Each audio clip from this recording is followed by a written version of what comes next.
I don't know if you know this guy. This is Armored Skeptic. God, I could not remember his name for the life of me. Yeah, this is Armored Skeptic. And Armored Skeptic is an atheist YouTuber or a skeptic YouTuber or whatever. Back from like, I don't know, when was he popular? 2016, Gamergate era, 2013 to 2016, I suppose. And I actually watched him a good bit. He was very influential in my exit of religion. It was pretty important to my process of coming out of religion. But he has completely lost the skeptical plot. Like, he's not skeptical at all anymore in any way, shape, or form. So I want to listen to what he has to say here. He's giving us a conspiracy theory. He's about to lay down a conspiracy theory. So let's check this out.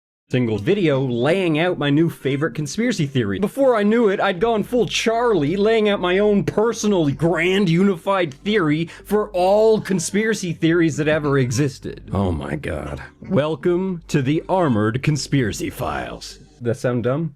I'm keeping it. Please debate with each other in the comments section. I'm just trying to have some fun and thought you guys would have some fun too. He says he's trying to have some fun, but he is espousing beliefs that he truly thinks are 100% real, as you will hear in a minute.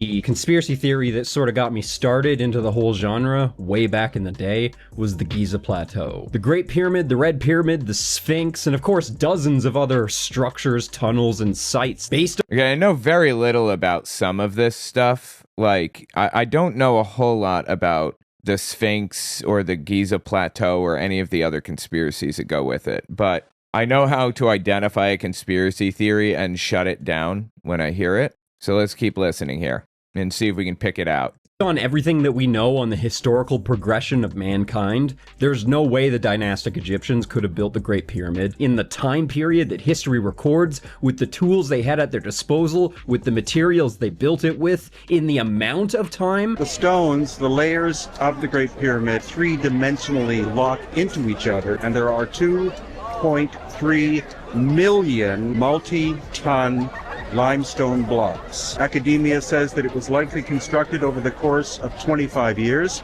Okay, so the complaint right now is that, or the conspiracy, is built upon the idea that you can't fit a piece of paper or even a needle between these blocks because they fit so flawlessly together, right? Do you think that there's a possibility that they used mortar between the bricks? Do you think maybe they stuck them together with a cement-like product like we do today? Like, really, the most basic kind of debunking, the most basic, knowing almost nothing about this field of study, and the most basic concepts can debunk what this dude is saying. And the saddest part is that Armored Skeptic is saying it with 100% sincerity. Like, come on. You didn't think about the most basic debunking? That's the case. You would have to cut, move, and fit into place one block every 2 minutes. Not to mention how complex the design is, incorporating the golden ratio, incorporating the math. The golden ratio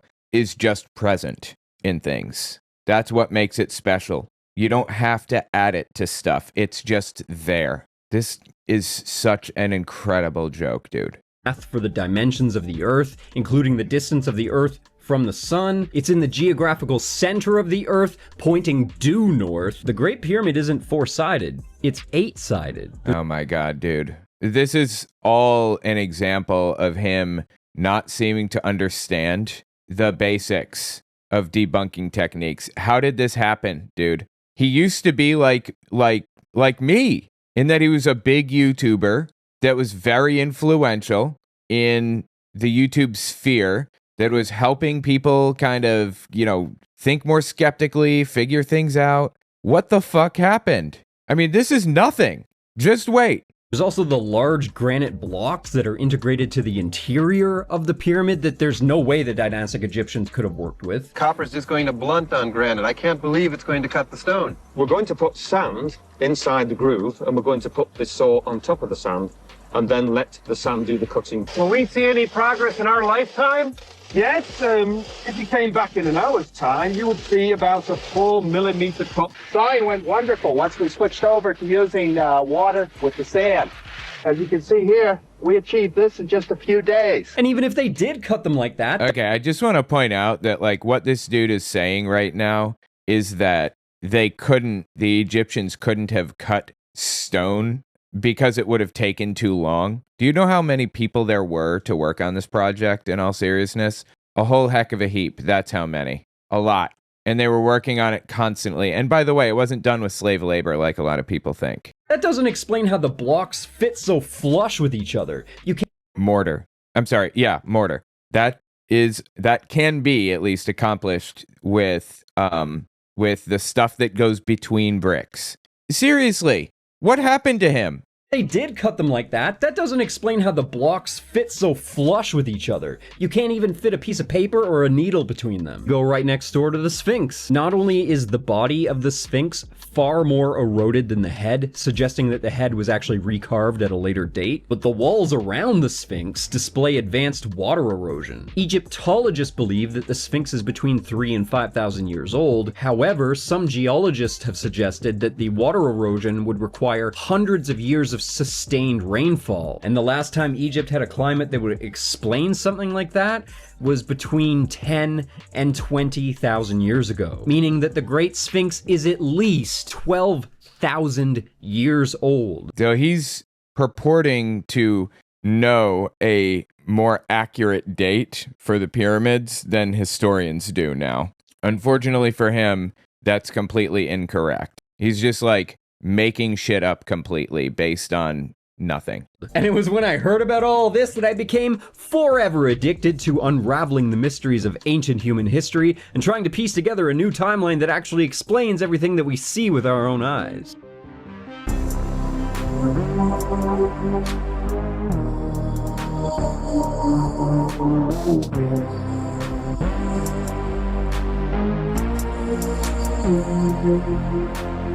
The first time I heard about the water erosion around the Sphinx, I was only about 12 or 13 years old, but I remember it vividly. The people who presented the theory were mocked and ridiculed, and the fallout from the debate forced a spotlight onto an uncomfortable and major flaw in the archaeological community: their refusal to accept evidence that doesn't fit the accepted historical paradigm. No, give it a fucking rest, dude. This is full conspiracy, right? Full conspiracy. He's saying that there's some secret cabal out there that's like working against him or some shit. Come on. This is sad, dude.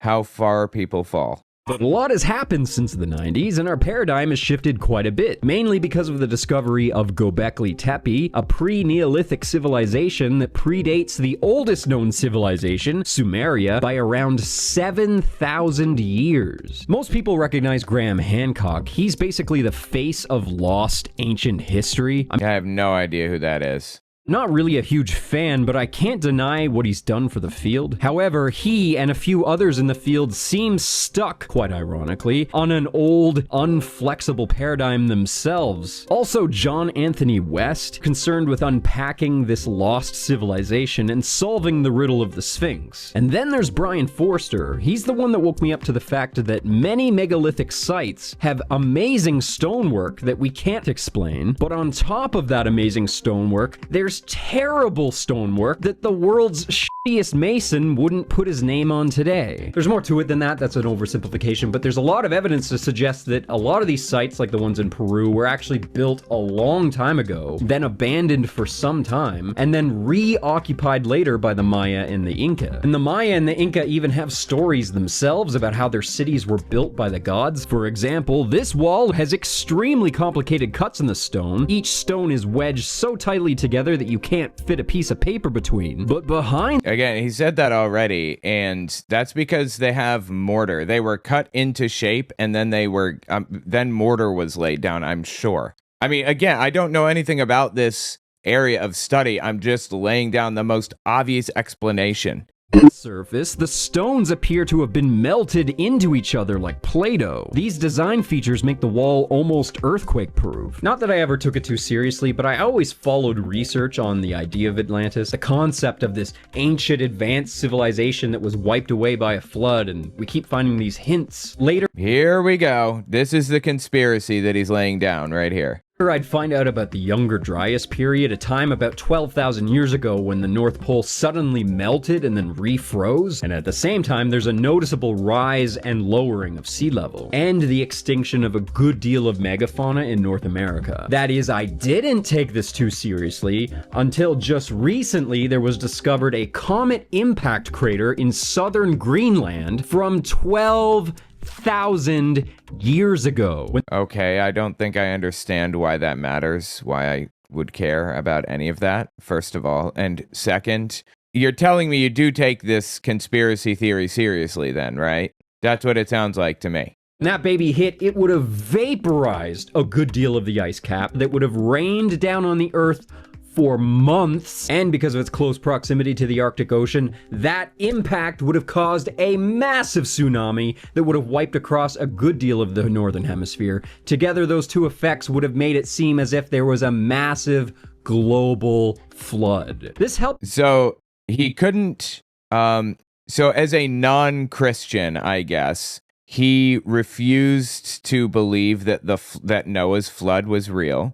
But he has found a way to believe that there really was a flood. To explain some of the impressive carvings that we found at Göbekli Tepe, which seems to depict the story of a great comet. Comets have always been considered bad omens throughout history, and perhaps that's because collectively we have a historical memory of this major impact event. So, if this is true and we've unlocked Atlantis, and we've managed to prove that they were more advanced than later civilizations, does that mean that they were completely wiped away by the flood, or did some of their knowledge survive? And why do the Oh my god, dude. Freemasons and countless other occult groups venerate the pyramid? Do they know what it means? What the fuck does it mean? Why did they venerate the pyramid? Did they know what it means? What does it mean? Dude, the conspiracy theory. He's about as big as me in, like, YouTube numbers, I mean. Roughly as influential to some degree, give or take, I suppose, and was in the same field and everything. And it's like, what the fuck, man? How did this happen? I don't understand. Just a reminder, I would really appreciate it if you guys checked out my Patreon. If you're not going to donate, you don't have to, but follow me there at the very least. owenmorgan.com/Patreon. Just in case something happens with the government or whatever. It would be really good if you had some way to connect with me and my content. I'm really concerned about that, and maybe you should consider that for other creators too. That got me thinking, if the Inca and the Maya could end up occupying cities that they themselves didn't build, but history would record it as if they did, do you think the same thing could happen to us? But I didn't just find patterns with the building layouts, I found entire themes that survived from Egypt all the way to the Victorian era. And I know that sounds crazy, but a lot of the major architectural styles that existed between those two eras are actually tied together. So that means this whole thing ties into the Notre Dame spire. Notre Dame... Yeah, bro, I am so fucking lost right now. What is he even talking about? Now we've got a Notre Dame spire in the mix. I watched some of this, so I know what he says, and it's fucking psychotic. He basically says that the spire on the Notre Dame, like, what is it, church? Museum? I don't know what it is now. He says that it was designed to pull energy from the atmosphere like a Tesla coil. Seriously. He's completely lost the plot. And he's still doing this. The title of this video was History is a Lie. This is so incredibly sad. Dude, really. This is so sad. Was built with all the same principles as the Giza Plateau and served the same function. And now with the spire gone, it no longer does function. Whoa, what am I saying? You're talking crazy, Greg. And if I'm... No, I don't think he was talking crazy. I think he was talking nonsense. I don't understand what point he was making here. Am I the idiot? right, which I probably am, this'll destroy everything. I'm sorry. It no. I'm going to step back to try to understand, like really understand one more time, because he feels that this is a massive W. This dude got Twitter pilled, scrolling through Twitter and TikTok and Joe Brogan too much. Yeah, it seems like it. All right, one more time. Magnets, how do they work, right? And I don't want to talk to a scientist. Y'all motherfuckers lying and getting me pissed. Served the same principles as fire. All right, let's try starting here. Okay, the Notre Dame fire, or the Notre Dame fire. What about it? Notre Dame was built with all the same principles as the Giza Plateau, and You mean the Golden Triangle, which just like exists in nature? You don't have to build it into anything necessarily? served the same function. You think it was a church? It was a church, right?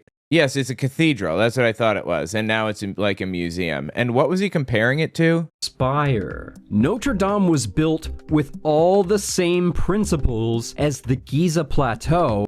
Okay, was the Giza Plateau a church? No, it was not a church. He's saying they were both designed to pull energy from the air. That's what he's saying. Like Tesla coil style. And served the same function. And now, with the spire gone, it no longer does function. Whoa, what am I saying? You're talking crazy, Greg. And if I'm right, which I probably am, this'll destroy everything. Dude unironically said, I'm probably correct. The Notre Dame, church was designed to help people gather energy from the atmosphere. Bro, please get help. You know about human history and who we were before the Victorian era. This is one of the temple structures in Royal Palace Park, Cambodia. What you're seeing and what you're hearing, as far as I know, is not real. Okay, so what we're looking at, he says, as far as I know, is not real. What we're looking at is an image of some building with a spire on top with electricity coming in through the spire. This is not real, I'll tell you up front. This is fake, but he believes it anyway, of course. All the sources of this video lead to a single Flat Earth YouTube account, and I believed it without question.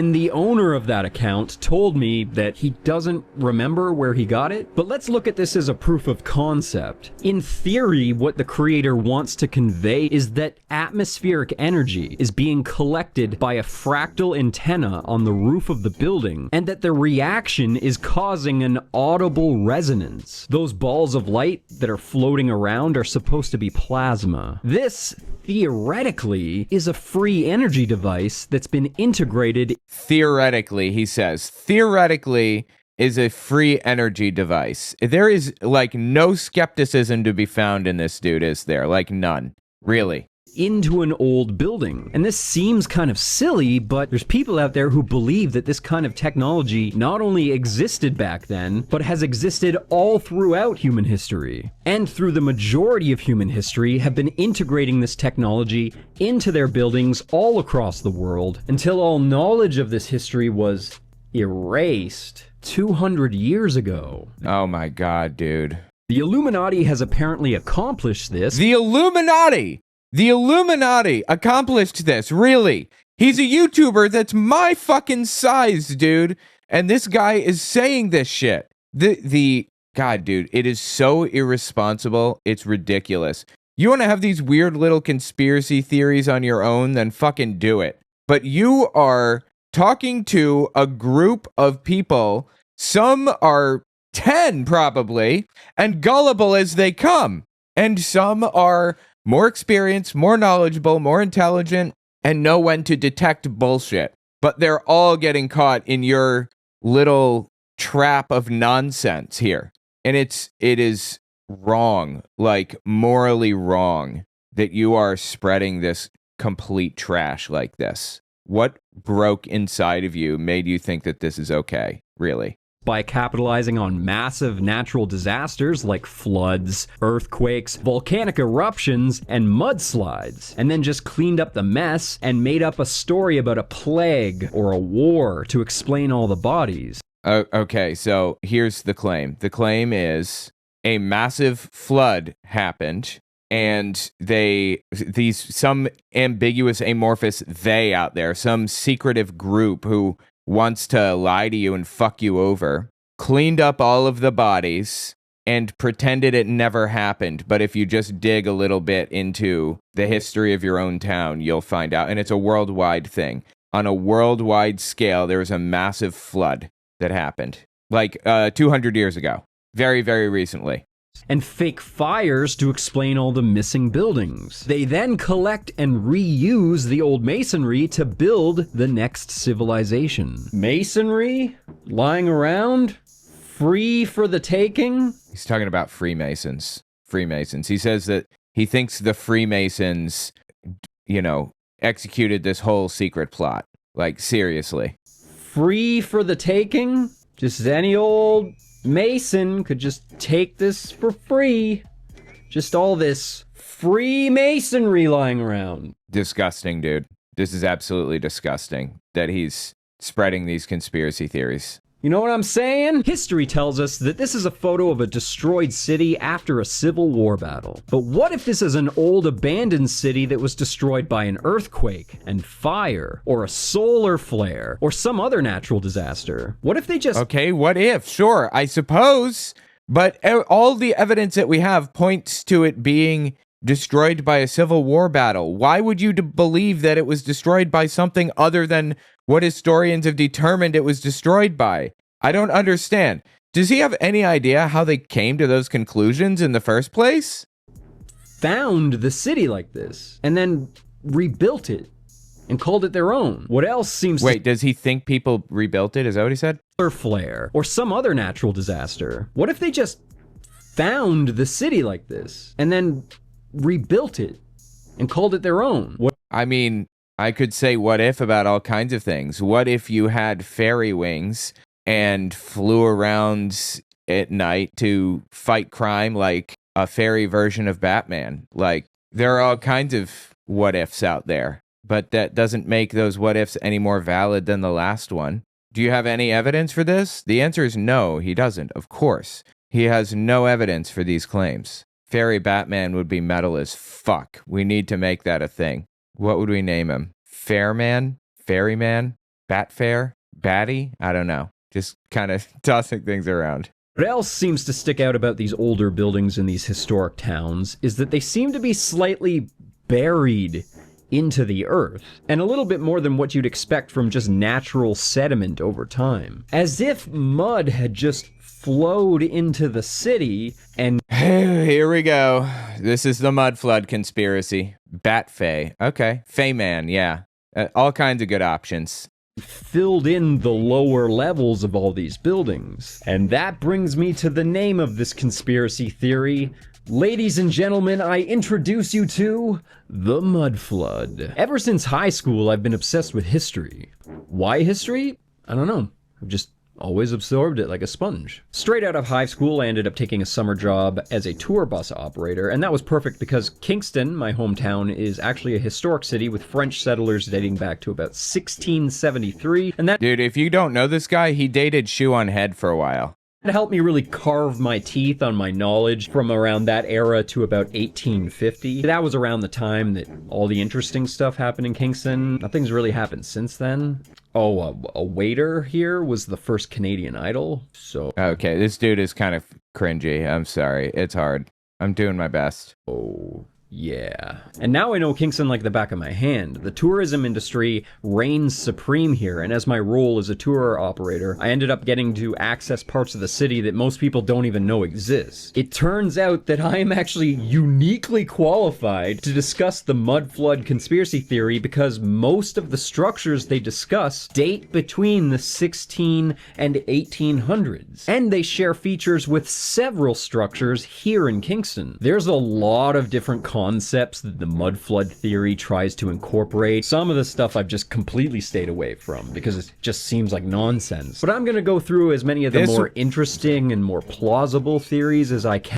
This one does not seem like nonsense to him, apparently, though. He thinks that this sounds completely and totally legit. Too legit to quit, if you will. in this video, but this series is inevitably going to grow because there are several subjects that I want to make an entire video just focusing on. Yes, they all realize that most buildings have basement windows, but even then, decorative features such as arches are buried under the earth, and nobody would design a building like that. The conspiracy theory community uses the term mud flood, but that could mean several things. Landslides, mud volcanoes, yes, that's a thing, and a powerful enough earthquake can shake the soil to the point where it liquefies. I suppose we have to consider the possibility that that's sediment that's been built up over time, but cities get buried under the earth all the time. Now, nobody in the mud... Dude, the way that he comes up with these conspiracies is so fascinating to me. Flood community can seem to agree on whether or not there were several mud floods or just one, and if they all happened at the same time around the world. But the mud flooders present some pretty compelling evidence that almost every single one of these cities has been buried under at least one story of mud, and that there is no record of this happening. And this is all around the world. Russia, France, England, Japan. See, it's a worldwide flood. He thinks that it's a worldwide flood that took place. Such an incredible joke, dude. China, Singapore, Australia, Turkey, India, South America, Mexico, United States, Canada. It's common knowledge that Rome was buried under feet of earth. Egypt was buried, of course. Using this logic, I went around my hometown to see if I noticed the same thing. And you know what? I did. So he's validating the conspiracy theory right now. This is so incredibly sad. Fact, almost every single feature these mudflood cities have resemble Kingston, Ontario. Most original structures that stand today date between 1830 and 1850. There's a big mess though, because before the Kingston Heritage Committee was created, they would just level buildings indiscriminately. Now you have to do an archaeological dig every single time you want to build something downtown, and every single time they end up finding foundations for older structures. One thing mudflooders will do is they'll start throwing photos at you of just random people excavating mud. Some of them, completely out of context, makes it seem like maybe they're just digging out a buried city. But others, you can't really deny that that's what they're doing. Here's an anomaly for you. Wow, dude. This is just dirty. The way that he's framing all of this. Disgusting. Seriously, what is wrong with him that he would spread such a ridiculous, absurd conspiracy theory as though it were fact? By the way, guys, check out my new shop, owenmorgan.com/shop. I have a bunch of really cool designs on there. In Omaha. This is St. Mary Magdalene Church. The city apparently decided to regrade the streets and level out all of the steep hills. So people started digging out the church, and after they finished excavating it, they discovered that 2 stories of the structure were submerged under the earth. Do you see where these faux pillars flare out at the bottom? This is an indication of where the ground level should be. And you see this side? All these beautiful arched windows? Okay, well, this one's actually an easy debunk. An article in the Omaha World. So he recognizes when things are debunkable or when they should be debunked, but he just doesn't usually. Like, he just, instead of having literally any skepticism whatsoever, he just says, yeah, I believe it. Like, really, what is wrong with this dude, honestly? The Herald says that during the street grading, they hired a contractor to build the bottom story and the foundation area. However, I will admit that it's very strange that they would build a brick foundation for such a tall, heavy structure that's obviously built on soil instead of bedrock, but I'm no building expert. And some of these depictions show grand structures that either seem to be in the middle of nowhere or have no landscaping around them at all. Then there's these photos of cities like the Vatican, where the entire city is completely empty. Yeah, maybe they evacuated the city just to get these pristine shots. If they went through all the trouble to evacuate the entire city, you think that they could have asked this guy to get out of the shot, maybe?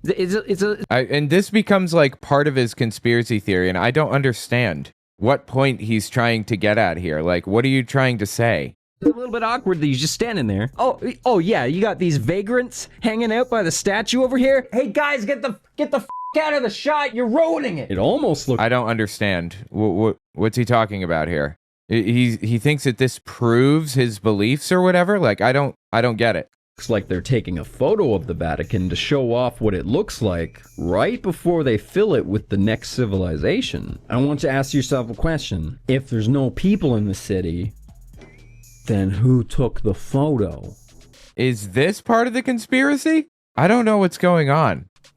I think this is supposed to be part of the conspiracy. These should be bustling cities. How do you build up these giant cities if there's no people in them? I mean, this seemed to have been a global event, right? Surely there'd be some sort of record of this happening. But instead, there are stories like this. The downtown of the city of Chattanooga is a floodplain, and apparently used to flood regularly in the 19th century. This apparently is not so much of an issue anymore, mainly because the street level of the entire downtown was raised. The problem with this is that nobody knows when this street raising was done, where it was done, or how. I don't know exactly when this happened because there are, to my knowledge, no firm records that would objectively show, hey, here's what we did and when we did it. But most people have said this was done sometime in the late 1880s.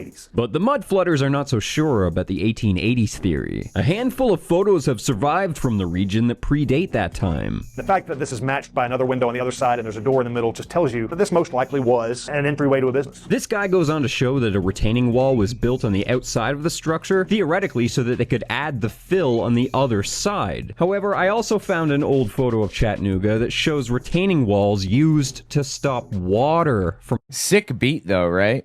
entering the building. So I don't really know what to make of this. You can see some of the tops of arched windowways that you wouldn't put in at the street level now. Someone has said, well, could those have been coal bins? But you wouldn't have had 6 of them in the same building. Chattanooga's not the only one in the world. Hell, Chattanooga's not the only one in the United States. It's basically the exact same story in Leavenworth. So this is downtown Leavenworth, but below my feet, there's an underground mystery down here that not a lot of people know about or can tell us why it was created. It is a city, perhaps long ago used for commerce. Windows, doors, and narrow paths lead you to the storefronts. We know that it was pretty secretive, whatever it was that was down here, because not Secretive? Who the fuck are these people anyway? He's playing this like they're archaeologists or some shit. Like, what the fuck am I watching? too many people know anything about it. The underground world stretches several city blocks and possibly beyond. Some speculate this was created in the 1800s. Even Kingston's City Hall is quite questionable. The whole basement is lined with archways that were buried under the soil until fairly recently. You can see examples of these large arches in the west wing, which is the back of the structure, but also all the way along the front of the structure. Almost all of these today have been converted into windows and doors, but the point is that they weren't designed to be covered. Yet in photos from the 1860s, you can clearly see that the building is buried all the way up to the main floor. Market vendors are actually using the main floor as storefronts. You can't even touch those windows today, they're too high up. I never understood why they designed the building like this, because if there was any kind of flooding, it would just pour right into the dry moat. And in the winter, that's exactly what would happen. The dry moat would fill with ice and water, and there was nowhere for it to drain. And now that I've seen pictures of buildings getting excavated, I wonder if the basement of City Hall wasn't designed to be completely above the ground, like it was up on stilts, on display. The subject of aqueducts always comes up with the mudflood community. Greco-Romano style aqueducts seem to be a common feature. For example, there's a Romanesque aqueduct in Mexico. You want aqueducts? Kingston has one of those too. So, like, aqueducts somehow fit into this conspiracy of his? I don't understand, bro. Like, really, I'm so fucking confused right now. I'm trying my hardest.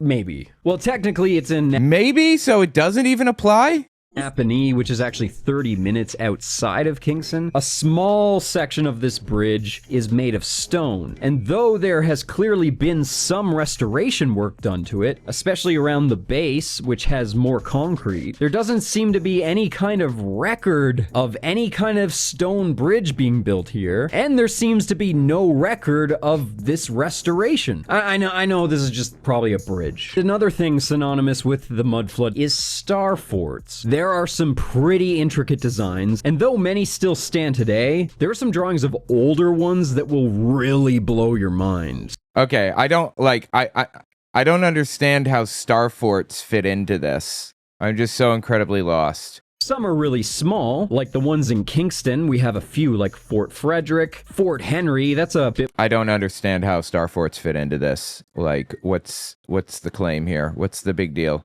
More of a sizable star fort there. And there's a little bit left of the original French fort, Fort Frontenac. But at one time, the entire city of Kingston was walled off. The oldest depiction of City Hall that I can find, supposedly dating to 1850, shows a wall that we now call the Market Battery. And a small portion of this wall has been excavated, but you'll notice that the wall is actually sunken down, and you have to climb down into a hole to access it. But like I said, all of Kingston was walled off at one point, so that Market Battery would have been attached to the rest of the wall, right? Well, what did that Market Battery look like? Oh, that looks like a freaking star fort. Have you? I don't understand. Okay, yes. What's the relevance to star forts? Why are they special? How are they connected here? I don't understand. I'm so fucking lost right now. Seriously.